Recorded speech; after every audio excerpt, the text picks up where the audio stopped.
I'm Sophie Marcotte, and in this video, I will be talking about the influence of social media on identity/personality formation. So the question I'll be answering is the influence of social media on personality and identity formation doing more harm than good? In general, no, I don't think so, but it does depend on how you utilize it.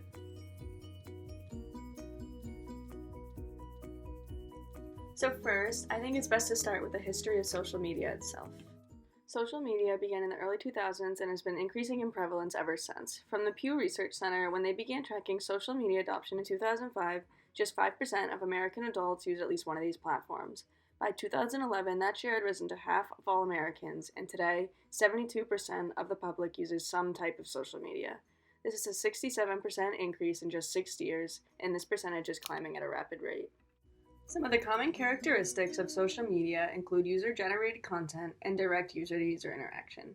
It is a place where people can create their own identity and network with others. Users post content, and this is what keeps the social media cycle going. Before social media, there was no online profile or online identity. The only identity you had was the one you maintained in person. Now, identity formation and maintenance have gotten more complex as there are two separate identities to think about, both online and offline. Selfies are a relatively new term that has been coined, and they play a large role in identity formation of one's online presence. Selfies are a beneficial way for people to form a social identity online, as it allows them to post what they want from their perspective. Selfies allow for self-expression to networks of people that wouldn't have been possible without the internet and social media. The users get to craft how they are perceived by others through this form of self-expression. As said by Pop Art Charisi, these self-images are integral to identity formation. These images tell a story about who we are as a person, and this allows for a sense of meaning in social groups and internally. Selfies allow people to project the image of who they want to be to others, and this can be healthy for meaningful self-examination. As written by Barker, this is especially vital to those among traditionally marginalized identities, as they have the opportunity to break through prejudices or stereotypes and create their own story. Overall, this aspect of identity formation that has been influenced by social media is positive. It's an outlet of self-expression to a community that would be much more difficult without these platforms.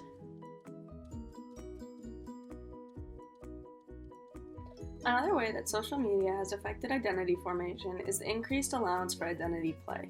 As mentioned by Professor Wallace, things like Snapchat filters allow for a form of self-expression we haven't had before.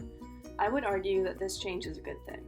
Online, we can control the presentation for different audiences and try out different identities. This online presence is a new tool to allow people to figure out their place in the world. From the Mediterranean Journal of Social Sciences, social media enables identity expression, exploration, and experimentation. It does so in a relatively safe, easy, and healthy way, enabling people to try out different versions of yourself to see what feels right for you. The third way that social media influences identity formation in a positive way is in the context of community. Who we surround ourselves with in our lives plays a major role in shaping us as people. As mentioned by Gonda in her university honors thesis, our creation of ourselves is vulnerable to the portrayal and interpretation of us by others.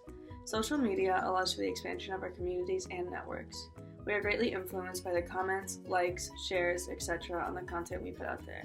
How others react to our identity can influence how it changes going forward.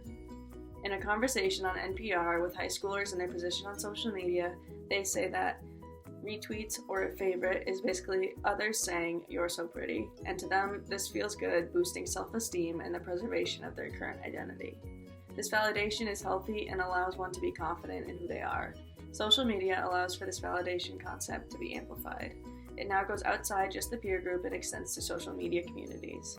On top of these validations, one can also receive attention from those who they may not know well, but who have shared interests. This provides space for learning, and as mentioned by Donna Boyd, a way of getting to know people because of shared interest. This expansion allows for social growth, increased communication, and establishing healthy connections with those like yourself. All of these are positive and only made possible because of social media.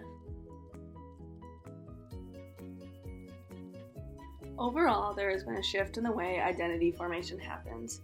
It has grown to a much larger scale since the introduction of social media. The number of people you project your image to has grown. I see this introduction as a positive. It allows people to be who they want to be and monitor how others see them.